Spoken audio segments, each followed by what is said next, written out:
Halo pemirsa Albiruni ID, kembali lagi di channel Albiruni ID. Dalam 10 tahun terakhir, Rusia telah membuat sejumlah terobosan dalam pengembangan senjata nuklir.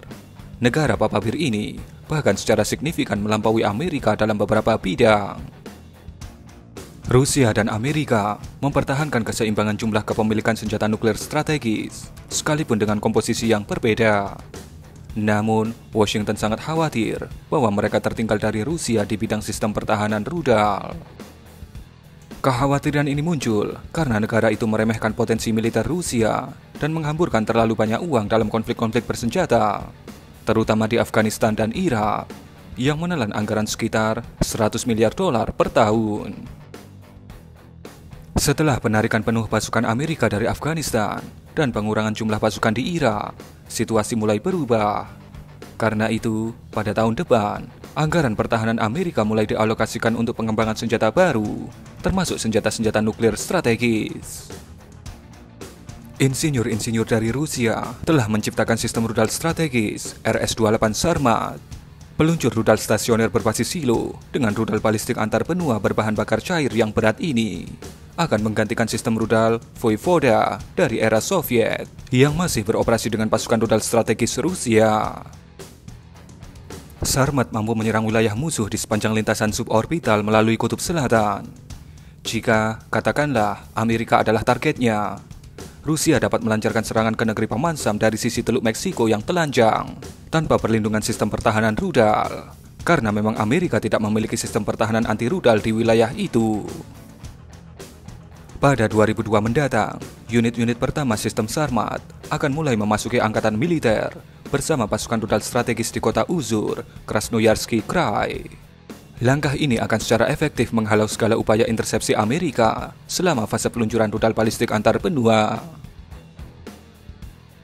Bagi pasukan nuklir strategis Rusia berbasis laut, pengembangan sistem kelautan multiguna Poseidon yang dikembangkan berdasarkan kendaraan bawah air nirawak bertenaga nuklir menjadi sangat penting.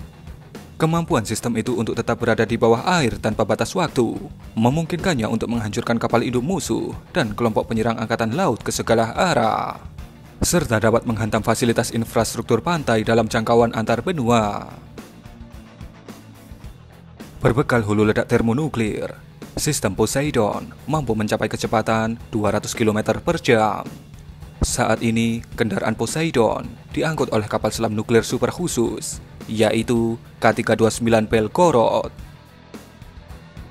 Sementara itu, bagi komponen pasukan nuklir strategis Rusia yang berbasis udara, yaitu Burevestnik, sebuah rudal jelajah nuklir berkemampuan siluman yang mampu terbang rendah, kini tengah dalam tahap pengembangan.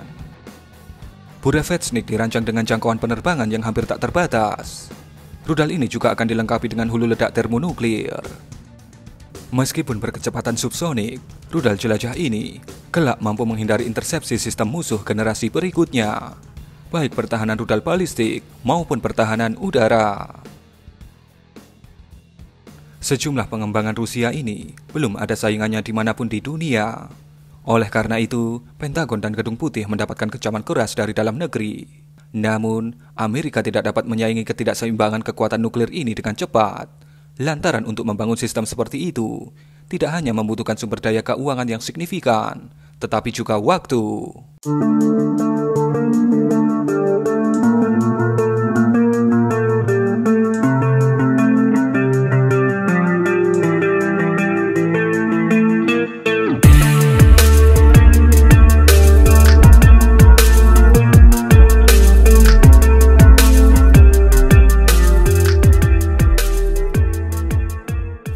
Perbandingan kekuatan senjata nuklir strategis antara Rusia dan Amerika saat ini, bagaimanapun, menunjukkan bahwa secara keseluruhan, kedua negara masih mempertahankan keseimbangan kuantitatif, sebagaimana yang tercermin dalam perjanjian New START atau Strategic Arms Reduction Treaty yang ditandatangani pada 2010 di Praha. Meski begitu, Washington lebih mengandalkan komponen angkatan laut dalam pasukan nuklir strategisnya. Amerika memiliki keunggulan signifikan dalam jumlah kapal selam rudal balistik bertenaga nuklir atau SSBN dan rudal balistik berbasis kapal selam atau SLBM. Secara khusus, SSBN kelas Ohio memiliki 24 SLBM, sedangkan SSBN kelas Bore Rusia dilengkapi dengan 16 SLBM. Di sisi lain, Rusia bergantung pada pasukan nuklir strategisnya yang memiliki kompleks rudal darat stasioner atau berbasis silo dan bergerak. Dalam hal ini, Amerika tidak memiliki kompleks rudal yang bergerak. Rusia menuduh Amerika telah melampaui batas perjanjian atas jumlah kendaraan pengangkut senjata nuklir strategis yang dikerahkan dan tidak dikerahkan. Kementerian Luar Negeri Rusia meyakini hingga Mei 2021, kelebihan ini mencakup 56 peluncur SLBM Trident 2 dan 41 unit pesawat pembom kelas berat B-52N. Meski begitu, Amerika mengklaim bahwa senjata-senjata ini tidak cocok untuk digunakan dalam pertempuran. Dan itulah sedikit cerita mengenai perkembangan senjata nuklir dari dua negara the real superpower ini. Bagaimana menurut Anda? Berikan komentar Anda.